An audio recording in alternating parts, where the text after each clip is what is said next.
استبشر أبناء محافظة ديالى في الأقضية الخمسة للمحافظة خيرا وتنفسوا السعداء للخلاص من معاناة سنوات طويلة من الانقطاعات المستمرة للتيار الكهربائي بعد أن قامت إيران بضخ غازها الطبيعي إلى محطة كهرباء المنصورية التي تعتمد عليه لتوليد أكثر من 700 ميجاوات ستنهي أزمة التيار الكهربائي بأغلب مناطق ديالى وجزءا من العاصمة بغداد، كما أن المشروع سيوفر الكثير من فرص العمل للعاطلين. والله نتأمل إن شاء الله من المحطة الغازية أن تخدم المحافظة، لأن المحافظة ديالى تعاني من أزمة الكهرباء. نتأمل محطة الكهرباء أن تستقطب كل العاطلين عن العمل والناس الخريجين اللي الأيدي العاملة تكون من البلد.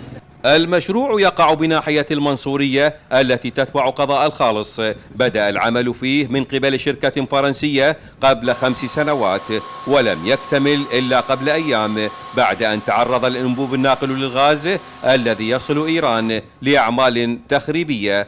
المشروع يفترض أن ينهي عملية استيراد الكهرباء عبر المشروع الإيراني القديم خط كرمانشاه ديالى الذي يجهز المحافظة بأغلب حاجاتها من الكهرباء، كما سيوفر مبالغ كبيرة للحكومة المركزية كانت تدفع لإيران ثمنا للمشروع القديم. محطة كهرباء المنصورية الغازية في محافظة ديالى تتكون من 4 وحدات توليد، طاقة الواحدة 182 ميجا واط، وبتوليد إجمالي يصل إلى 728 ميجا واط. الكهرباء هسه حاليا بلدنا كلش مهمة، كلش محتاجها. احنا هاي المحطة صارت الأولى من نوعها بمحافظة ديالى. مراقبون وساسة استغربوا وامتعضوا كثيرا لاعتماد العراق على الغاز الإيراني رغم وجود محطة المنصورية للغاز، فالاعتماد على إيران وإن كان في المجال الاقتصادي سيفسح المجال لها وحسب قولهم لأن تتدخل في المشهدين الأمني والسياسي.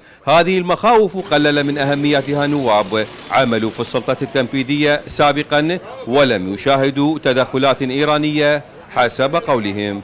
لأن الشركات التي تأتي للعمل في العراق كما في الماضي بالتأكيد ستأتي بشركات خاصة للحماية، وبالتالي يكون هناك تدخل في المشهد الأمني. يعني لا شك أن العراق في ظرف يعني يجعله مجبرا على الاعتماد على الدول الخارجية وخاصة الدول الإقليمية، لكن هذا لا يعني أن ترتهن السيادة العراقية لهذا الطرف أو ذاك. يعني احنا كل ملف يجب أن يسيس، أعتقد هذا غير صحيح.